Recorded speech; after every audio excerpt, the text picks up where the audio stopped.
Reportagem, tem Zelaide. Zelaide. Como se fosse um V. Exatamente, né? Bem, como é que começou a sua atividade no local? Como foi? Daí eu comecei a trabalhar em dezembro de 76, logo 2 dias depois de formado. Então eu me formei dia 8 de dezembro de 76, dia 10 eu tomei posse como diretora da unidade sanitária de Colares, que é uma outra médica. Muito bem. A vida transcorria normalmente como é no interior, né? As coisas comuns, parasitórias, aquelas gripes, doenças bem simples. Quando chegou aqui em setembro, depois da Semana da Pátria, me lembro bem pelo seguinte, porque houve o desfile, eu estava lá, a cidade era normal, estavam aquelas suas crendices mesmo de pescador, cidade praiana, cidade praiana, eu morava na beira da praia, com as 3 empregadas, a pretora e a dentista, que são minhas amigas, até hoje. Depois da Semana da Pátria, eu comecei a ser procurada por pessoas na própria unidade que se diziam atacadas por algo que eles chamavam de chupa-chupa. Como é que acho que surgiu o batismo, né? Foi lá que surgiu, porque foi o primeiro local que apareceu, foi em Colares. Não foi na Vigia, não foi no Mosqueiro, tá? Nem foi em Santo Antônio do Tauá, foi lá. Porque ela é a praiana, ela é a cidade praiana, as outras não são mais centrais. Então, aí houve um descrédito da minha parte, sabe? Eu achando que era crendice, que era até problemas assim de bruxaria, que eles acreditassem, tudo bem. Mas aquilo foi se repetindo durante a semana toda, com uma insistência. Um dia vinha um, outro dia vinha outro paciente. E eu, no princípio, eu não me preocupei em examiná-los, só em escutar. Isso é o mal de todo médico recém-formado, né? Ele se forma com cheio de vaidade e ele acha que tudo é palhaçada, que só a medicina é que é real. Na segunda semana, aquilo se tornou tão repetitivo que eu passei a examinar as pessoas que se diziam atacadas. E eu via, Daniel, coisas assim que eu nunca vi nem pude explicar, porque não existe nos meus livros. A área que eles diziam que tinham sido atacados apresentava queimadura semelhante às ações dos raios de cobalto. Sabe o que é cobalto? Quando o cobalto bate na pele, queima, tá? Fica aquela parte enegrecida. A alopécia, que não sei se você sabe que a alopécia cai todos os pelos de uma vez só, inclusive com raiz e tudo. E aquela parte descasca posteriormente, né? Por exemplo, quando eles eram atacados no tórax, o hemitórax atingido descascava e o outro ficava íntegro. Os pelos ficavam íntegros do lado não atacado e caíam por inteiro do outro lado. E eles sempre me apontavam o local da chupada, que no princípio eu não podia visualizar por causa da pele, que se encontrava enegrecida. Mas esse enegrecimento era súbito. Se ele era atacado de noite, de manhã ele já estava negro. Mas é uma queimadura, deixa eu te definir como seria essa queimadura. Ela não forma bolhas, Ela não é semelhante a uma queimadura tipo fogo, tipo água quente. Ela é tipo raio. É idêntica ao raio de cobalto. Há dores no local? Não há dores. Não há dores. Vermelhidão? Há vermelhidão, que depois enegrece, fica enegrecida, cai os pelos. Eles não referem dor. Eles só referem a... Não forma. É igualzinho queimadura de raios de cobalto. Eles só referem um ardor discreto. Quando a pele, no segundo ou terceiro dia, começa a cair, a gente vai visualizar os 2 orifícios que eles apontam desde o princípio. São 2 pontos semelhantes a furadas de agulha, paralelos, tá?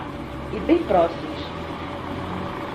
Como se fosse assim, 2 orifícios feitos por um grampeador. Isso que mais me impressionou, porque todos tinham isso. Todos, nenhum deixava de ter. E eram homens, geralmente. Homens, mulheres, rapazes, só não crianças. Nunca atendi criança.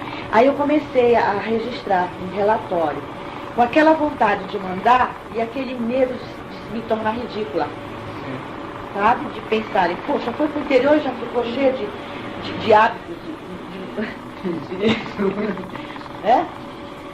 Quando chegou na 3ª semana, a população, que na ilha, na época, na ilha toda, era de 6 mil habitantes e na sede do município era de 800 habitantes, para você ver como era pequenininho.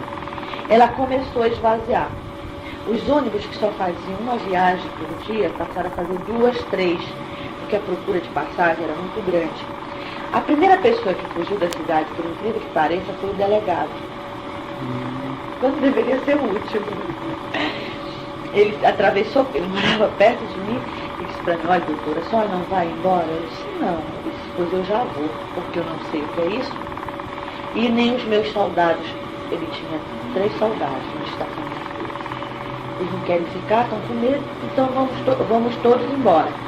Aí eu me lembro que eu falei para ele, mas não tem mais ônibus, acabou. Ele disse, não, mas não tem importância, eu vou de barco.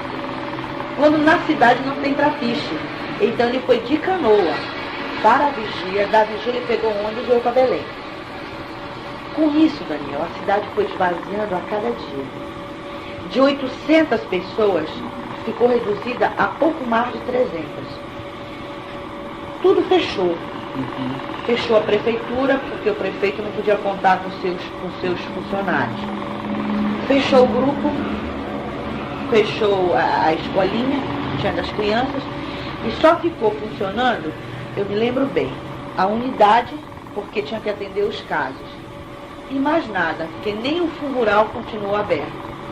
Mas o principal motivo que fez eles fecharem foi porque eles não dormiam de noite.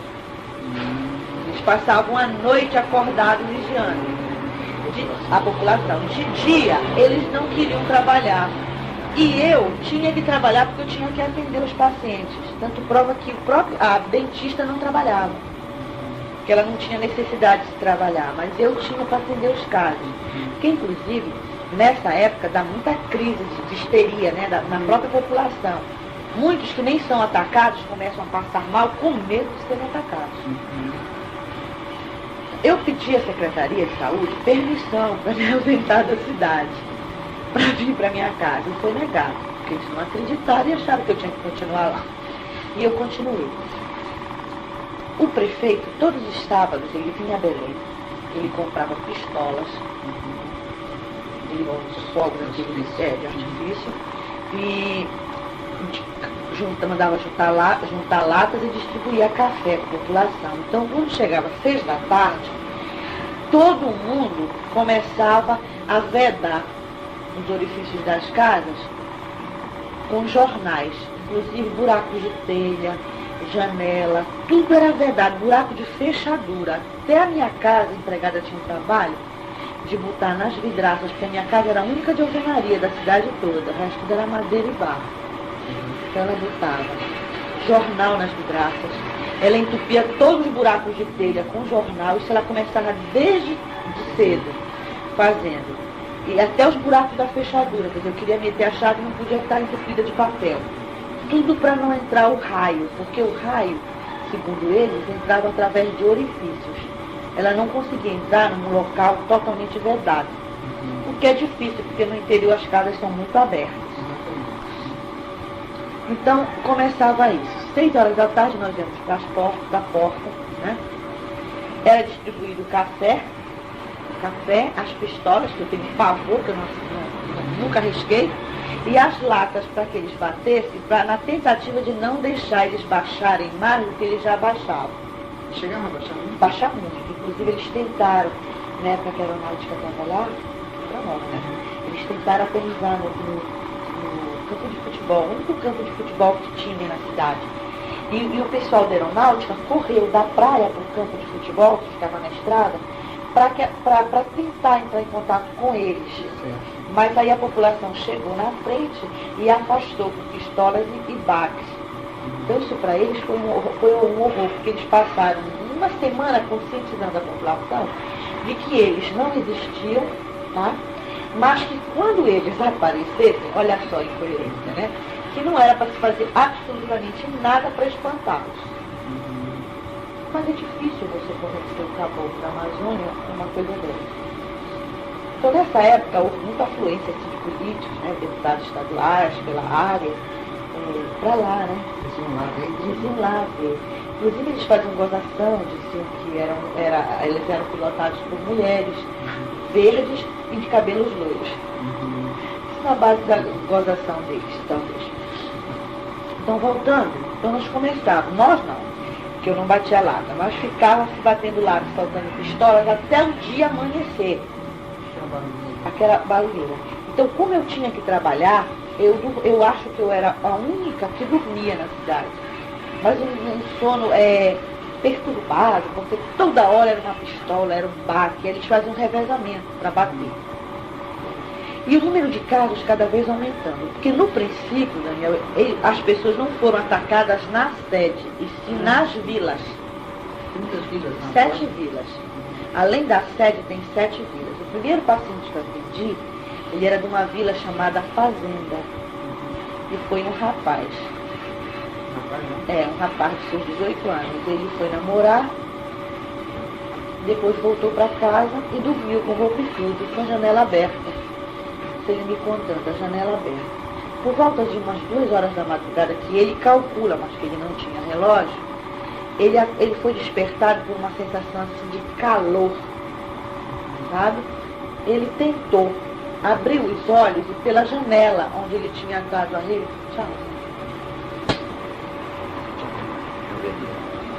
pela janela onde ele estava com a rede armada, ele viu que entrava um foco luminoso de coloração azulada, nunca amarela, semelhante à luz elétrica, azulada, que incidia em cima do peito dele, tá? E que paralisava. E eu perguntei, mas por que você não gritou de socorro? Mas eu não pude, doutor, porque eu não podia mover nenhum dedo meu, eu estava completamente paralisado. E eu ainda perguntei de medo. Ele disse, não era medo. É porque eu não podia mesmo. Quando o Arthur se tornou insuportável, que eu pensei que estava morrendo, aquele feixe de luz saiu de mim e recolheu como se tivesse sido puxado por alguém. E eu fiquei liberto, abri a boca e pedi socorro. Aí levaram ele de manhã cedinho para a unidade.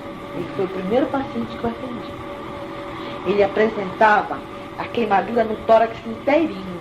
Esse não era só no tórax, era todo o tórax, ele estava queimado. Eu ainda achei, como ele foi o primeiro, que ele devia estar bêbado. E que aquela queimadura ele devia ter conseguido com briga. Mas como era uma queimadura diferente de tudo aquilo que eu tinha visto, eu fiquei encucada. A segunda paciente minha foi uma moça. Foi numa localidade chamada Genipaúba. Com G. Genipaúba. A janela da casa dela, Daniel, não tinha, era um pedaço de pano. Era um pano que eles colocavam. E ela foi queimada. Só que como ela estava dormindo de lado, ela foi queimada aqui pelo pescoço. Inclusive os orifícios eram semelhantes ao pescoço, fazendo com que os funcionários da minha idade dissessem que era um vampiro, que era próximo aqui ao pescoço, porque ela estava de lado e queimou assim. A terceira paciente minha, ela morreu.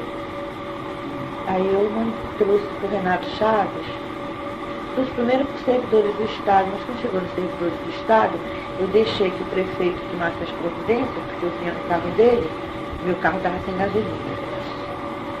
E ele levou para o Renato Chaves. O Renato Chaves, eles não souberam da causa do diagnóstico, mesmo a gente explicando o que ela estava sentindo, o que tinha acontecido antes, 12 horas antes, Eles não acreditaram, fizeram aquele ar de descrédito, né? E deram como causa a mortes a única coisa que realmente mata no mundo, que é a parada cardíaca. Eu me lembro que ela, de manhã cedo, essa morava na sede, por sinal, atrás da unidade. Era uma senhora, essa é a terceira, é uma senhora. Foi o seguinte, de manhã cedo eu cheguei na unidade, era por volta de 7h30, e me disseram que tinha uma senhora que tinha sido atacada pelos pastores e estava me esperando.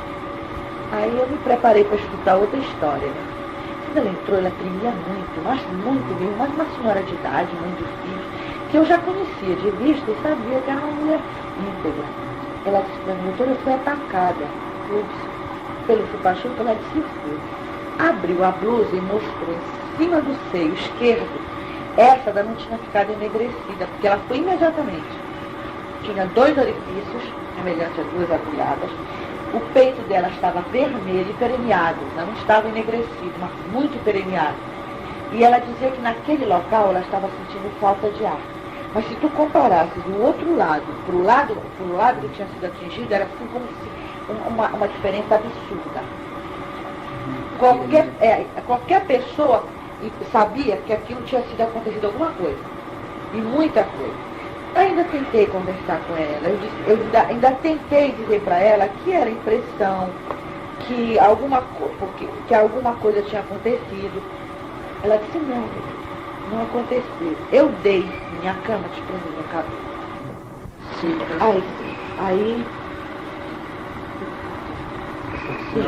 Aí ela foi na unidade e conversei, eu disse que era aquela impressão, que não era verdade, que tinha acontecido alguma coisa. Eu ainda disse, tentei induzi-la, que fosse algum bicho que tivesse ferrado, mas não ia ferrar tudo aquilo, aquela área enorme. Aí eu me lembro que eu dei para ela diazepam, de 5 miligramas, porque ela tremia muito, inclusive ela não conseguia levar o copo na boca, de tanto tremer o copo com água. Ela disse, o diazepam é um tranquilizante fortíssimo, tá? É controlado. Aí ela disse que ela estava sentindo tontura, muita fraqueza. Um detalhe que eu esqueci de dizer é o seguinte, que todos eles que eram atacados, eles apresentavam fraqueza e no hemograma eles apresentavam anemia, diminuição de hemácias. Eles ficavam repetindo tanto tempo que eles estavam com fraqueza, que eu pedi ao laboratório que fizesse o hemograma deles. Agora veja bem, o tipo de anemia deles era diminuição de hemácias e não baixa de hemoglobina. Não era a hemácia que descorava, ela diminuía de número. Você entendeu? Tem 2 tipos de anemia, né? Ela não descorava, ela diminuía de número. Todos eles insistiam nisso, eles sentiam tontura e fraqueza, uma astenia enorme. Ele sempre me pediu para tomar soro. Alguns eu atendia, mas eu só tinha 2 leitos na unidade. E ela me disse que ela estava sentindo muita tontura, muita fraqueza e que não estava mais conseguindo andar. Que quando ela se levantou para se despedir de mim, ela disse para mim, eu acho que eu não vou conseguir andar. E ela veio andando. Aí eu conversei com ela, tudo, dei o calmante, aí eu pedi para um funcionário levar em casa. Aí isso já era por volta de 10 horas da manhã. Aí atendi mais 1 ou 2 que tinham sido atacados pelas outras localidades, Cariri, lá do Furo da Laura também, que tinha. Quando deu assim, 3 horas da tarde, eu estava em casa, a família dela mandou me chamar. Aí ela estava com rigidez de nuca, ela estava com um quadro semelhante de uma meningite. Só que ela não apresentava febre, não apresentava vômito. Ela só estava rigidez total, inclusive de nuca. Nenhum membro dela dobrava. Nada. A respiração bem ofegante e completamente em coma. Em coma total. Não era parcial não, porque ela não apresentava um reflexo. Aí eu tentei trazer ela no meu carro, mas aí, como não tinha pouca gasolina, não dava para vir para Belém, e ela estava dura, não dava para dobrar, Eu chamei o prefeito e ele trouxe. Só que também, pelo carro dele ser um Fusca, ela veio deitada com as pernas do lado de fora, porque nós não conseguimos dobrar as pernas. E essa foi o homem, que aqui ninguém sabe, ninguém viu abafar. Foi em que época? Isso foi outubro, né? Ainda em setembro. Setembro, 77, né? Outubro é que chegaram o pessoal da aeronáutica.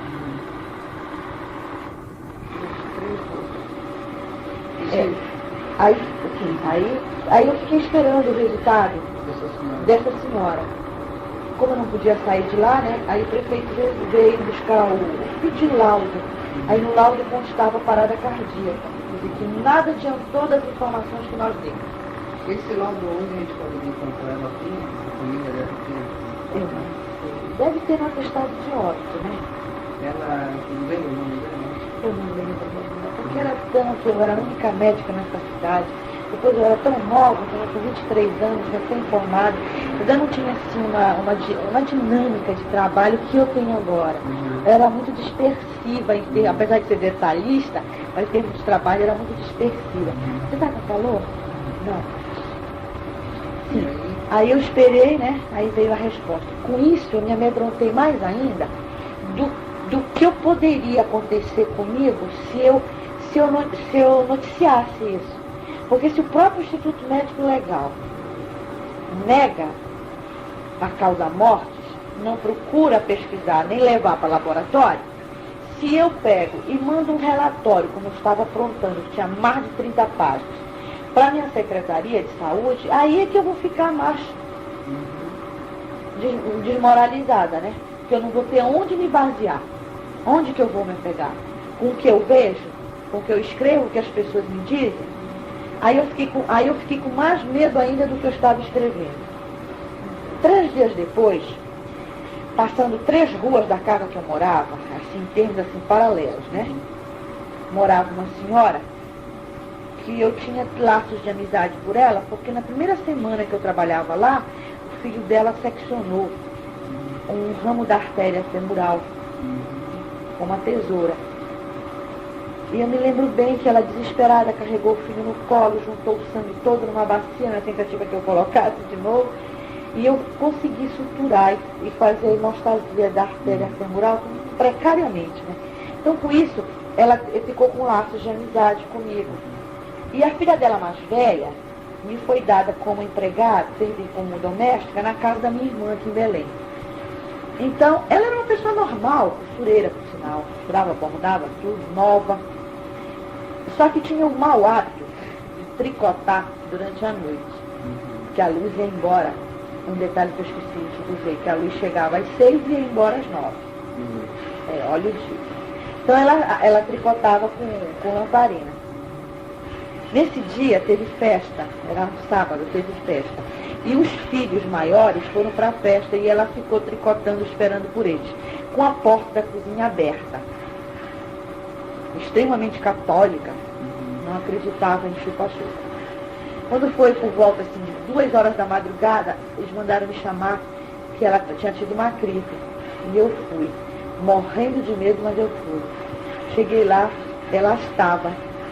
Você sabe o que é pitear? Pitear? Sim. Não. Pitear é um termo médico que a gente usa quando as pessoas entram em distonia neurovegetativa. A rigidez, tá? O globo ocular revira, atrismo, sabe? E que isso acontece geralmente com grandes sustos, grandes contrariedades ou grandes traumas em pessoas não preparadas psicologicamente. Cheguei, ela estava aqui. Aí ela me contou. Assim, aí eu bati, a gente tem que bater, né? A gente não tem remédio, tem que bater mesmo, focar para a pessoa poder voltar. É uma doença quase que sentimental. Quando ela voltou, ela disse para mim, doutora, me acuda, que o chupa-chupa me queimou. E incrível, na testa, onde eu nunca tinha visto. Ela estava tricotando com a porta da cozinha aberta, o raio entrou e ela ficou paralisada, inclusive queimou o crochê dela. E sabe assim, não era crochê, era sabe do que é fio de ráfia? É um fio que é diferente do pano do crochê, é semiplástico. Lembra que a gente faz sacola? É ráfia. Olha, ele chamuscou, ele ficou torto. Só não pegou o metal, né? A agulha não queimou. Ela apresentava queimadura aqui na testa. Na testa. Aí ela me contou, me acuda, me leve para o hospital que eu vou morrer. Vou morrer do coração. Quer dizer, ela ficou impressionada porque a outra já tinha morrido do coração, né? Então ela achou que ela também ia morrer. Aí eu conversei com ela, tá? Eu passei álcool. Aí eu disse pra ela, de manhã você vai pra unidade. Eu tô ficando fraca, até a voz ia ficando mais fraca. Amanhã eu te aplico o soro, tudo bem, fica quietinho. Acontece que, aí eu vim embora, tá? Fiquei impressionada por causa do crochê. Aí eu vim embora, mas sabe que a vizinhança faz aquele escândalo, né? Nessa época, faziam 2 dias que a equipe da aeronáutica tinha chegado, que eles chegaram 1º de outubro. Eles correram, foram na praia, onde eles estavam acampados, chamaram e eles estiveram lá. Escutaram a mesma história dela. Viram a mesma testa, viram o mesmo crochê, deram somalho. Eu nunca me esqueço porque ela me levou a caixa depois. Pedi para ela não falasse para ninguém.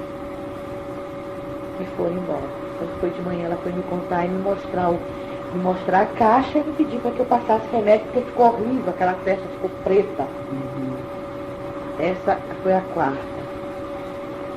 Outra foi a 5ª, foi o pescador. Sim, nessa época, Daniel, nós começamos a passar fome.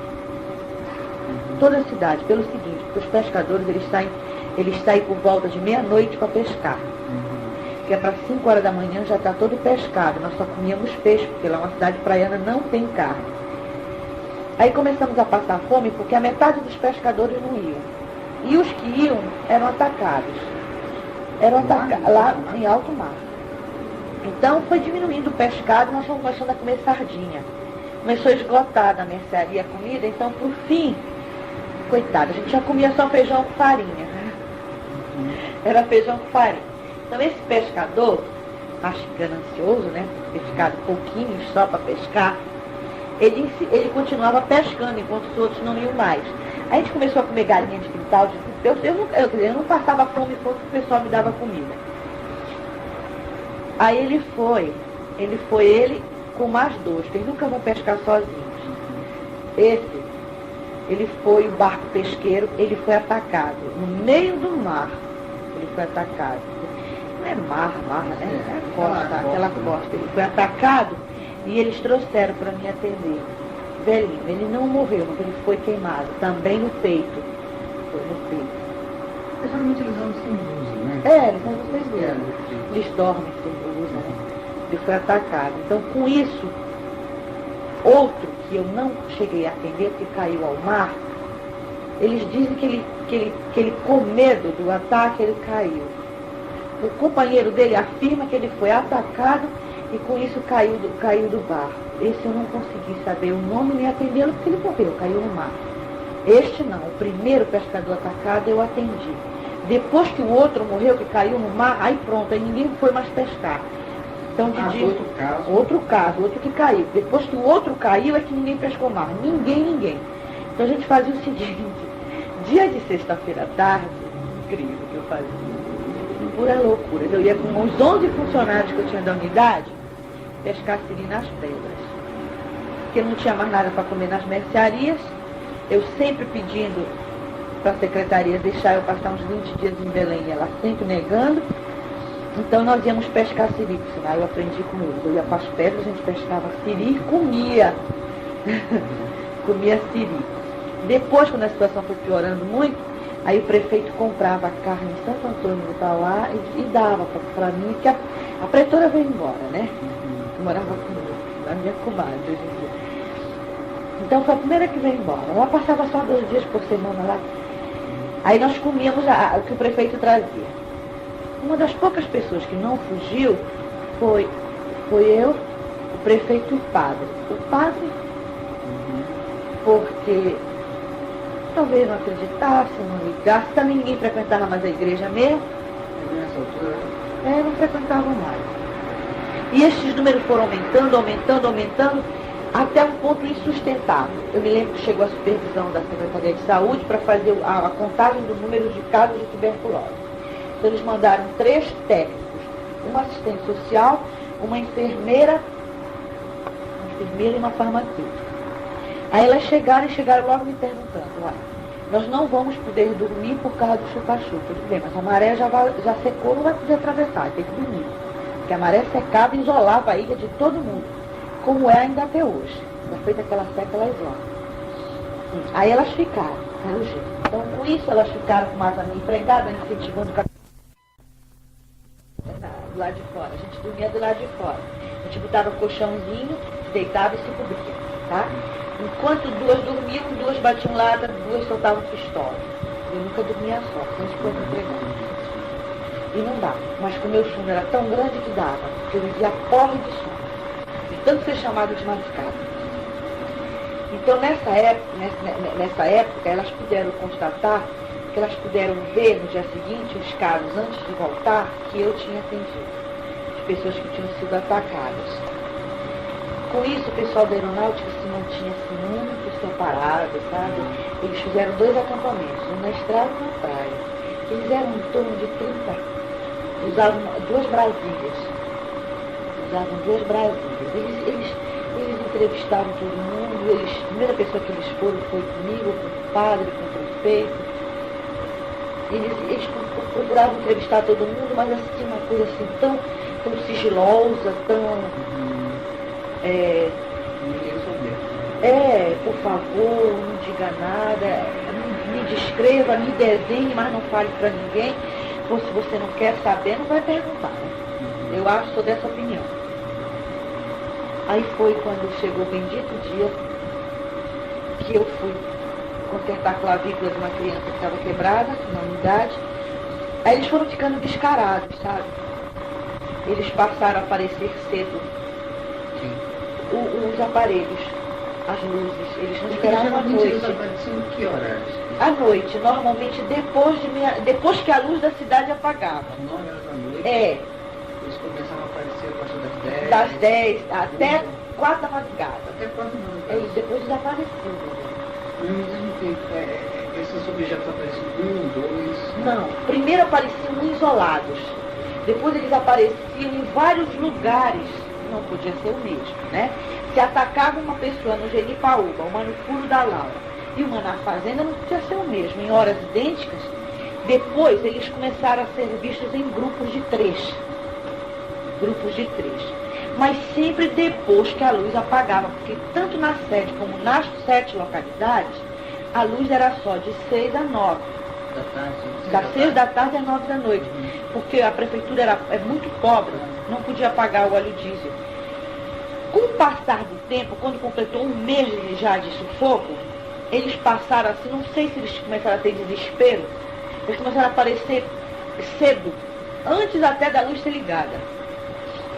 Foi dessa vez que eu vi, que eu nunca vou esquecer na minha vida, se eu viver 100 anos. Eu fui consertar a clavícula do menino na unidade, a unidade ficava a 3 quarteirões da minha casa, só areia branca, mas como eu já tinha medo de ir sozinha, eu fui com uma das empregadas, dona Josimal, na verdade. Aí consertei, engessei a clavícula do menino e vim embora. Era 6 horas da tarde e eu já vinha morta de fome nessas alturas. Quando nós chegamos, assim, faltando uns 20 metros para nossa casa, ela começou a puxar a minha bata e dizia para mim, doutora, e eu, o que é, menina? Mas eu olhava para ela e não para cima. Aí ela olhou ela apontou para cima e caiu. Ela caiu. E eu, em vez de olhar para cima, olhei para ela, porque ela era muito obesa, né? Eu olhei para baixo, porque eu olhei para cima e nunca vou me esquecer. A coisa mais linda que eu já vi na minha vida, chega até me arrepio. Deixa eu te descrever. Você sabe assim, quando é um cone, eu sempre imaginei que os discos voadores fossem discos chatos, parece prata, né? Eu nunca imaginei que eles fossem compridos, mas ele estava tão baixinho que eu tive medo, meu medo maior foi que ele descesse. Porque ele vinha tão baixinho que eu tinha a impressão que ou ele estava em pane, porque até então, Daniel, até o dia que eu vi, eu ainda tinha o descrédito. Eu ainda achava que era alguma coisa que causava isso. Porque eu nunca podia imaginar que ele existisse realmente, que ele fosse palpável. Ele era comprido, eu vou descrever bem como eu descrevi para eles, comprido, assim, come, né? Um cilindro. É, cilíndrico, metálico. Agora, o andar dele, ele não andava assim, olha. Ele andava assim, em espiral. O objeto andava em espiral. Ele não andava assim como um dos nossos aviões, né? Eles andavam assim, olha, lindo. Com 2 tipos de luzes. Por isso que ele chamava atenção. Pela cor extremamente prateada, prateado lindo no céu azul, né? E embaixo ele tinha 2 tipos de coloração. Ele tinha coloração violácea embaixo e avermelhada em cima. Mas a coisa mais linda que eu já vi. Era a violácea, era. O roxo era embaixo e o vermelho era em cima.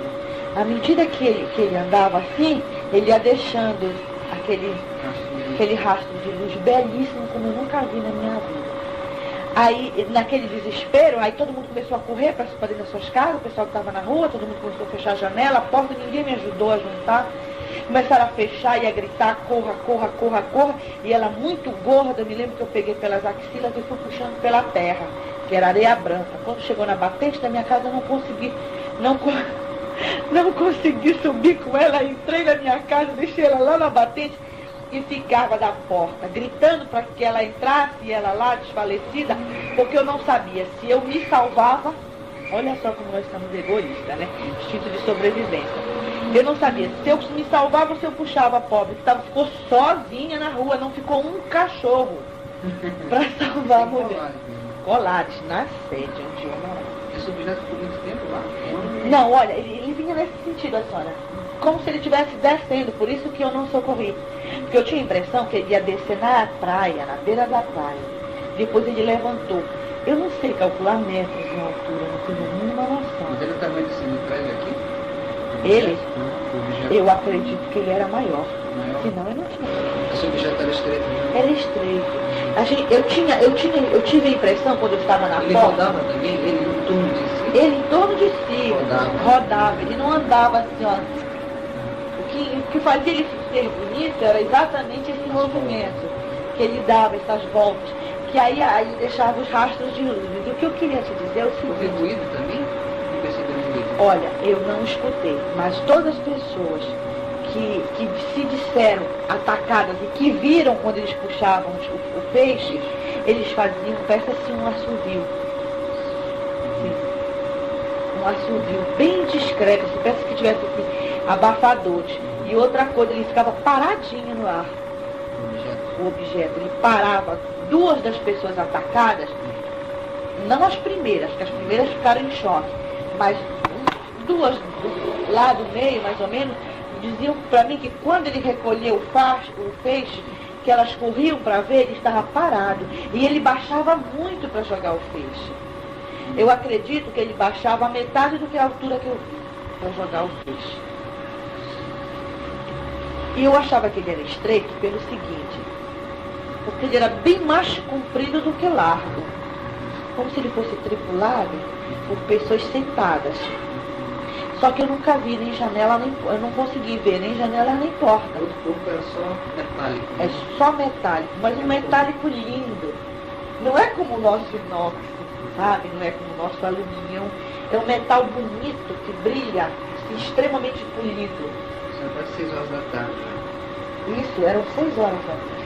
Então ele desapareceu nunca mais. Foi a única ocasião Que eu vi. Aí eles continuaram apareceram depois na própria praia, depois na praia mesmo, eles apareceram 3 horas da madrugada, na tentativa de pousar, quando a aeronáutica começou a olhar pela telescópio. Depois eles tentaram pousar, isso já estava invadindo novembro, tá?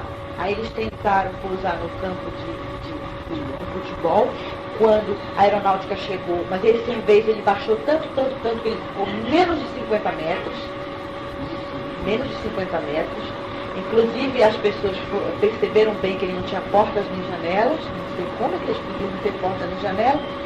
Foi quando a aeronáutica chegou que eles estavam batendo latas, soltando pistolas tão próximas que assustaram eles, e eles foram embora. Aí isso já era novembro. Quando chegou dia 11 de novembro, eu pedi transferência, porque eu estava na zona do Salgado, né? Aí pedi transferência para a Zona Bragantina. Incrível. Eu cheguei na Zona Bragantina, com 15 dias eles começaram a passar para lá. Quer dizer, foi exatamente quando eles invadiram 78, porque durante 77 eles só ficaram na zona do Salgado, que é a zona praiana. Vigia, Mosqueiro, Baía do Sol e Colares. Essa é a zona do Salgado. Quando chegou 78, eles foram para a zona Bragantina, que é a zona de estrada. Foi onde eu fui trabalhar, em Orem, onde eu passei 2 anos. A primeira pessoa que eu atendi foi um tratorista de uma fazenda. Também queimado. Apareceu também aqueles buraquinhos? Uns 2 buraquinhos, esses 2 buraquinhos nunca deixaram de aparecer, uma constante. Esse rapaz, ele estava trabalhando, invadiu pela noite com um trator na fazenda. Era fazendo o que com o trator, não sei. Sei que ele me dizia que estava usando o trator. E já era por volta de 9 horas da noite, quando ele estava usando o trator. Quando ele foi atacado pelas costas. Completamente pelas costas. Aí eu atendi mais este rapaz, atendi mais uma senhora de uma localidade chamada Orem já, Mucambo. Ela também disse que deixou a roupa próxima ao Igarapé e passou das 6 horas, ela não recolheu. Quando se lembrou já era noite, então eles não gostam de deixar a roupa estendida no sol, né? Durante a madrugada, que eles acham que o bicho vai passar e vai dar doença. E ela foi, recolheu e foi atacada. Tá? Também nunca atendi ninguém atacado da cintura para baixo. Sempre era para cima, ou face, ou tórax, ou costa. Foi atingida. Foi lá em Orem que houve um boato que tinha caído na nave? Em 78, 79, não. Eu passei lá. Inclusive, eu me lembro que nessa época, um helicóptero tentou pousar na cidade e as pessoas pensavam que era chupa-chupa. Fizeram um escândalo. Caiu tanta gente dentro do rio, que lá é que começa o rio Guamá, né? Eles quebraram toda a cerca da minha casa, subindo para tentar pegar, porque nunca tinham visto um helicóptero. E o helicóptero foi pousar porque perdeu de número. Um helicóptero da Petrobras, uma coisa assim. Então quis pousar atrás da minha casa, porque atrás da minha casa ficava o rio, então tinha aquele descampado, em Orem. Ele tentou pousar e a população pensou que era o chupa-chupa, tentou, quase mata o piloto de susto. Lá em Orem eu atendi 3 pessoas, isso já 78, para viajar. E quando chegou, primeiro semestre de 78. Aí pronto, aí ele desapareceu de lá. Aí ele começou, segundo algumas pessoas, a aparecer na capital, mas esporadicamente, assim, muito longo. Inclusive eu tenho um colega, ele foi embora daqui, o nome dele é Eduardo. Ele foi embora. Ele é formado em economia. Então ele era fiscal da fazenda. Sabe o que é fiscal da fazenda, né? Todos os caminhões que saem. Então ele ficava, o horário dele era de 8 às 3 da madrugada, 3 da madrugada pegava outra. Ele estava dirigindo a rural da repartição e veio para casa para dormir de manhã, porque ele tinha aula na universidade. Ele veio chegando de Marituba, porque a central de fiscalização é lá. O raio incidiu sobre ele, ele ficou tão desesperado que meteu a rural dentro d'água, naquele laguinho que tem naquela baixa. Você já viu aquele lago que tem? Casa não deu, pois ele caiu com a rural lá. Mas ele não chegou a se queimar, porque o raio foi através do vidro. Mas ele ficou tão tonto, aí não vive esperando, depois daquelas pessoas que não acreditam em nada, né? Nada existe para ele, caiu. Esse raio sempre era a mesma cor, era que sempre cor azulado. Azulado. Azulada, nunca amarelo. Era um detalhe que mais eu perguntava, porque às vezes eu pensava que as pessoas, para fazerem medo para as outras, focassem a lanterna. Eu imaginava assim, será que as pessoas não estão acendendo a lanterna em cima das outras? Sabe? Porque a gente, quando não acredita, Daniel, a gente fica pensando em 1000 hipóteses para não ser, né? Eu ficava pensando, será que minha lanterna, a luz da lanterna é amarela, né? Não, azul. Eu digo uma coisa, não soubesse algum relato de que essa luz ela era densa, a ponto de que, por exemplo, impacto. Tanto era que eles não se moviam. Ela era tão forte, tão poderosa, que quando eu dizia para ele, mas por que o senhor deixou ficar queimado desse jeito? Por que o senhor não gritou? Por que o senhor não correu? Não se levantou? Não pode, fica totalmente esmagado. Esse esmagamento é que eles chamam de paralisante, ou seja, eles não podem se mover. É como se houvesse uma compressão.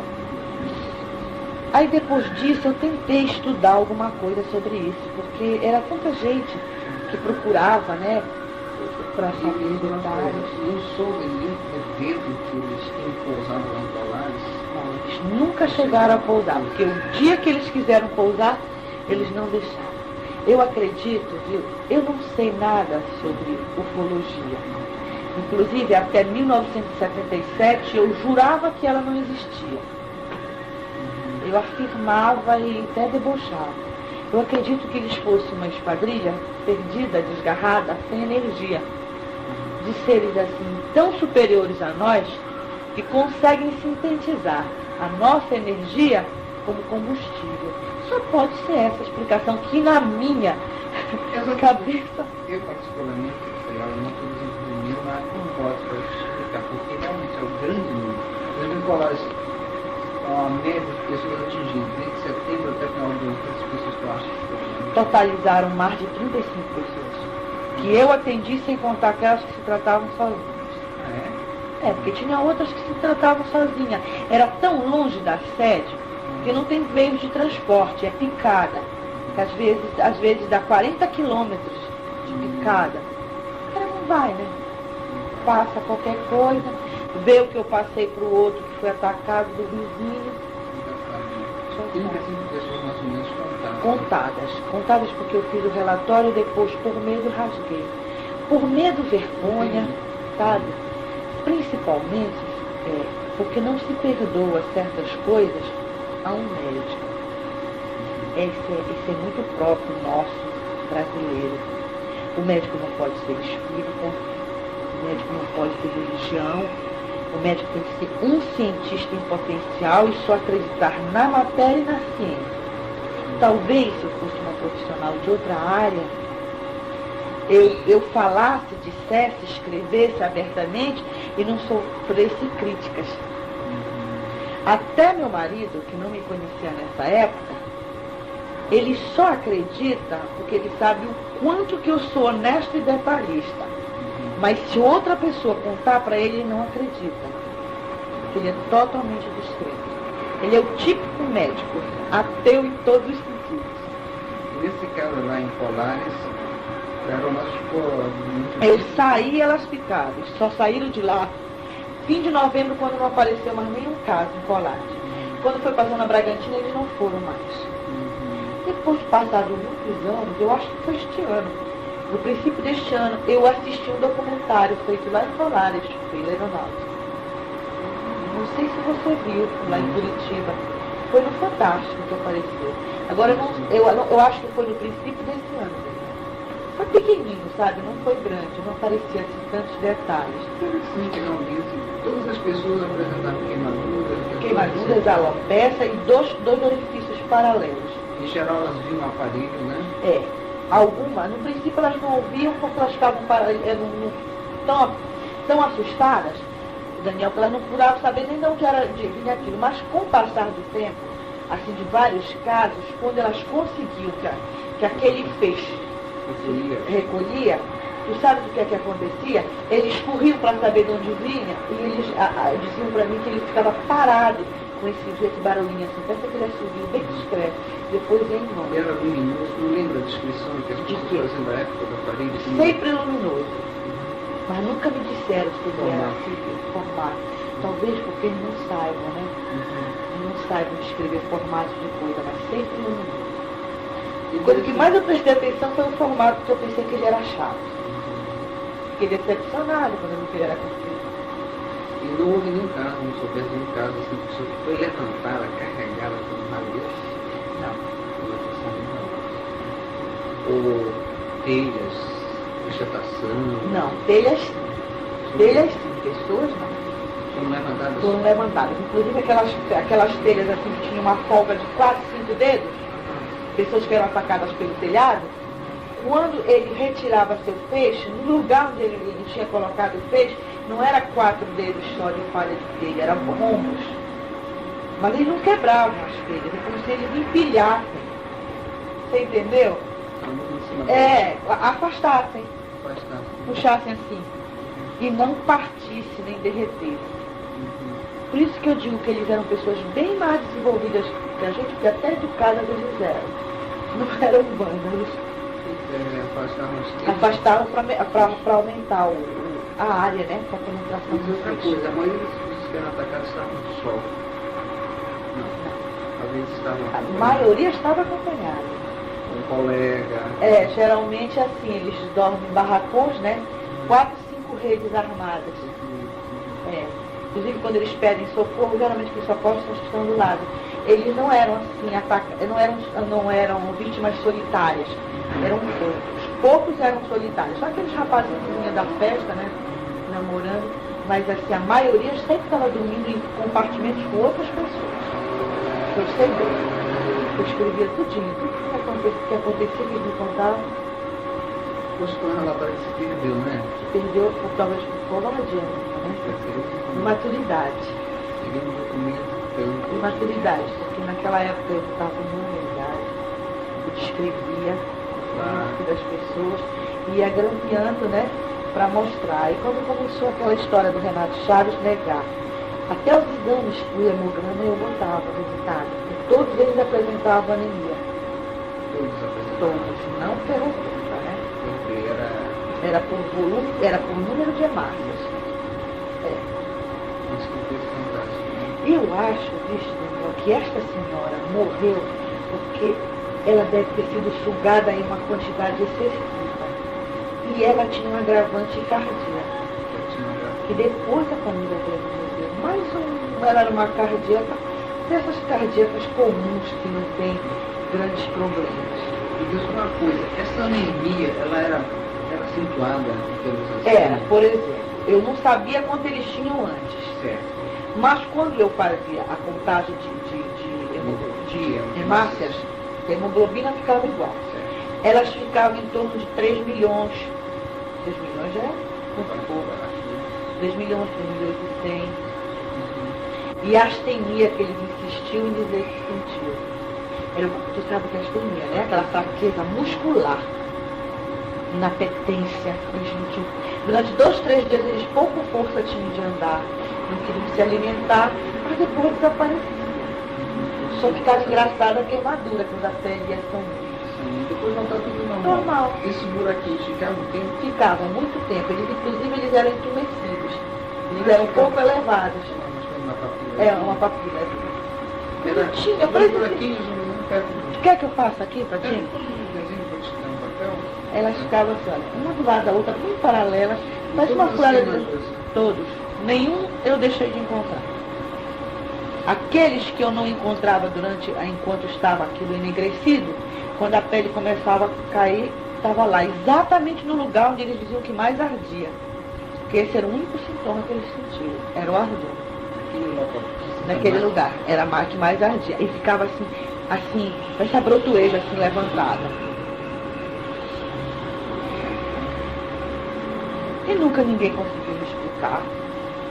De repente desapareceu e diz outra coisa. O período agora, geralmente a partir da hora que pagava a luz, até mais ou menos 4 horas da madrugada. À medida que o sol começava a clarear, desaparecia. Os galos começavam a cantar.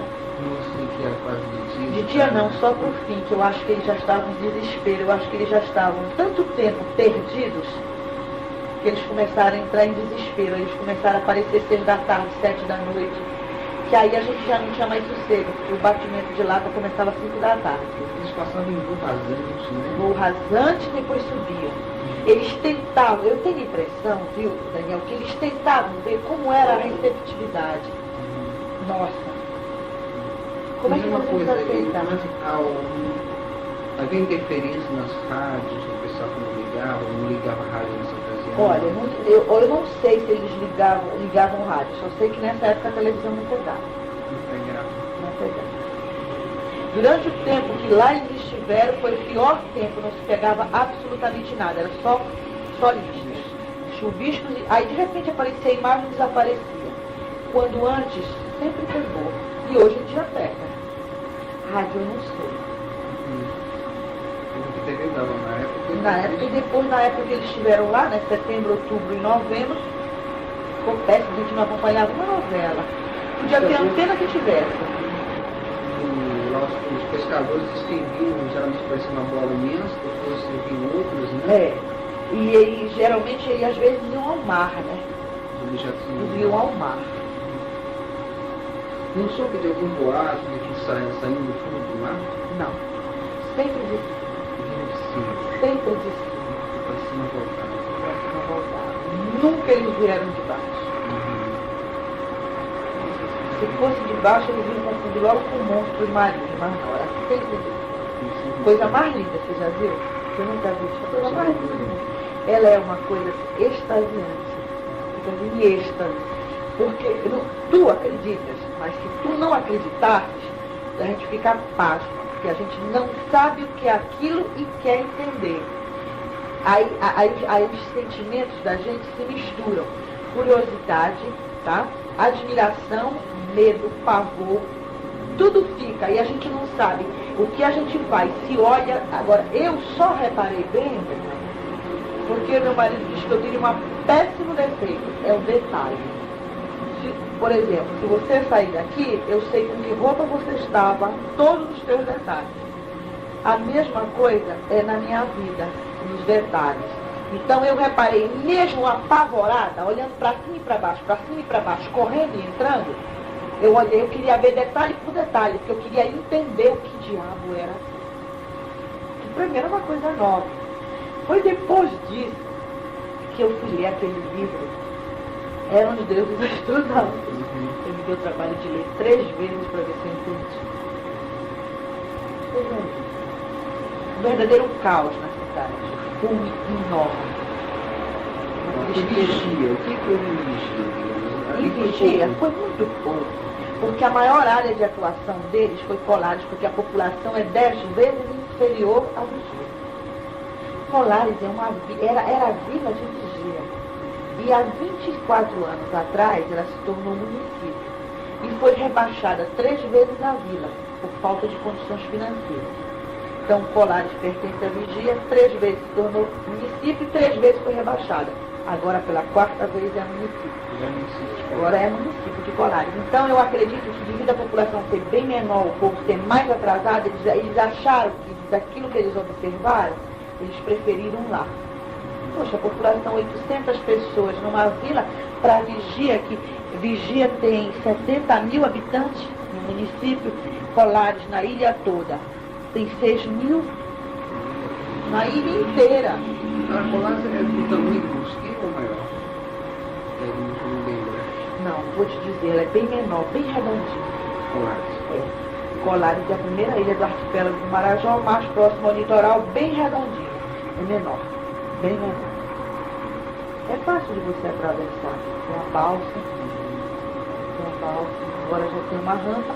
Quando a maré seca, a gente não entra nem sai na ilha. Tem que esperar que ela encha novamente para a gente poder passar com o carro na balsa. Senão você bate tudinho. Não tem condições de subir na balsa sequer. A vila fica 14 quilômetros para dentro. Não, para dentro. A sede do município fica 14 quilômetros para dentro da ilha. Ou seja, do lado de lá. E a praia é bem próxima. A vila na praia. A gente entra pelo fundo da ilha, pela parte de água doce. Tá? E a sede fica na parte de água salgada, do outro lado. No Colares tem algum arzozinho, você sabe, algum interesse mineral? Não tem mineral nenhum. Só vegetação. Só pesca, nem agricultura. Porque foi contaminado o solo pelo fusário, né? Então lá a agricultura é péssima, acabou, é só pesca. O pessoal de lá só vive da pesca. Povo extremamente atrasado. O nível cultural deles, eu acho que o nível médio deles é a primeira série primária. Lá só tem até a 5ª série agora. depois que se passaram tantos anos, né? Não, porque tem muitas comadres lá, ela sempre... Me diz uma coisa, mais ou menos quando começou por setembro. Setembro depois da Semana da Pátria, de 77. Aí começou... Terminou novembro. Aí eles mudaram de área. Mas já com pouca frequência. Bem pouco mesmo, porque eles foram para a Zona Bragantina, Orei, Capitão Porto, Itu e Bonito. Bragança e Capanema, mas muito pouco. Eu acho que os últimos, né? Sempre aquela mesma característica. Mesma característica do orifício que eu encontrei em todos. E a queimadura sempre aquele peixe que ela trouxe para as pessoas. e depois retirava.